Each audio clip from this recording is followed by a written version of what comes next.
আসসালামু আলাইকুম রহমতুল্লাহি ওবারাকাতু। সবাই কেমন আছেন? আশা করি সবাই ভালো আছেন।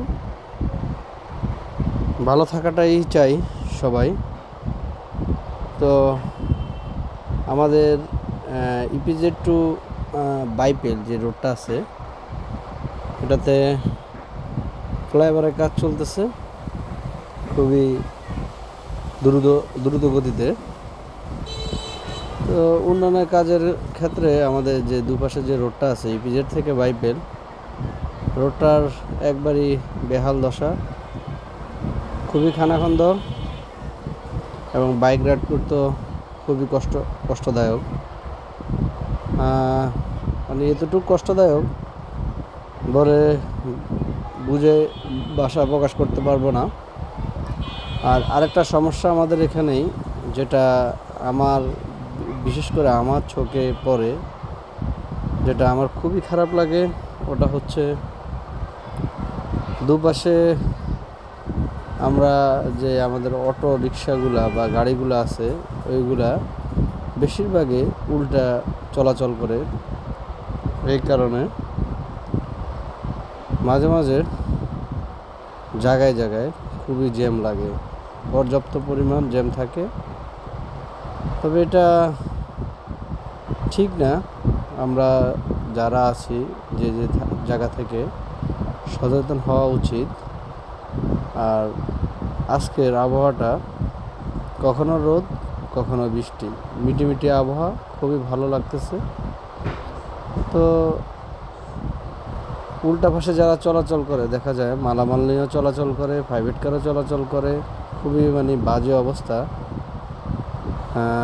যারা রাইট সাইডে আছে তাদের খুবই কষ্টকর। আর আরেকটা বিষয়, এই রোড দিয়া যখন অ্যাম্বুলেন্সগুলো যায় মাঝে মাঝে খুবই ভাবি ভিতরে যে রুগীগুলো আছে তারা কত পরিমাণ কষ্ট পাচ্ছে, খুবই কষ্টকর লাগে। রোডটা এত পরিমাণ ভাঙ্গা, জোড়াতালি দেওয়া, যা আপনারা ভিডিওতে দেখতে পারতেছেন। আর প্রত্যেক দিনেই কোনো না কোনো রোডের মেরামতের কাজ চলেই, এটা একবারে নিত্যদিনের সঙ্গী হয়ে গিয়েছে। তো বন্ধুরা, বালি তো আছেই, এটা বললে তো আর ভাষায় প্রকাশ করার মতো না। আপনি এখান দিয়ে হেলমেট ছাড়া চলাচল করাটা খুবই মুশকিল। আর আমি আশা করি যারা বাইকার আছেন তারা সবসময় হেলমেট ইউজ করবেন, আপনার সেফটির জন্য, অন্য কোনো ইস্যু না, আপনার সেফটির জন্য। কারণ হেলমেটটা ইউজ করলে আল্লাহ না করুক কোনো দুর্ঘটনা থেকে আপনার মাথাটাকে রক্ষা করতে পারবেন। তো যাচ্ছি, খুবই বিরক্তকর লাগে যখন এখান দিয়ে যাওয়া আসা করি, খুবই বিরক্তকর লাগে, যা আপনাদেরকে বলে ভাষা প্রকাশ করতে পারবো না। রোডের একবারই বেহাল দশা, গাথাগুলো এমন বাজেভাবে তা বলে ভাষায় প্রকাশ করতে পারবো না। যতটুকু পারতেছে অতটুকু রাস্তা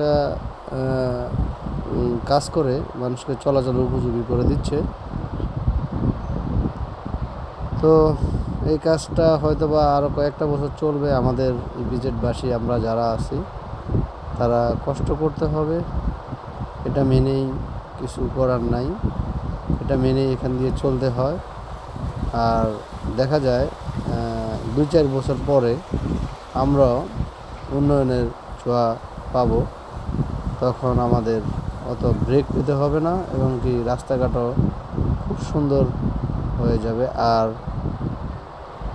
যারা উল্টা পাশে চলাচল করেন তাদেরকে আমি দৃষ্টি আকর্ষণ করে বলছি এই ভিডিওর মাধ্যমে, প্লিজ আপনারা উল্টা যাতায়াত করে অন্য মানুষকে ভোগান্তিতে ফেলবেন না। এতে অন্য মানুষও বিরক্ত হয় এবং আপনিও বিরক্ত বোধ মনে করবেন। আর বাইপেল ব্রিজ এটা অনেক আগের ব্রিজ, এটা এটার অবস্থা খুবই খারাপ, খুবই খারাপ, যা বলবো আর কি। আপনারা দেখে নেন, ব্রিজটা খুবই খারাপ অবস্থা। আর বাইপেল ব্রিজ থেকে পলাশবাড়ি পর্যন্ত রোডটা যা মোটামুটি ভালো যতটুকুই আছে, প্রচণ্ড পরিমাণ বালি। বৃষ্টি হলে হয়ে যায় কাদা, রৌদ্র থাকলে হয়ে যায় বালি, খুবই খারাপ লাগে। তো বন্ধুরা, আর কিছু বলার নাই। আমার ভিডিওটা কেমন হয়েছে, আমার পাশে থাকবেন সবাই, এটাই আমি আশা করি।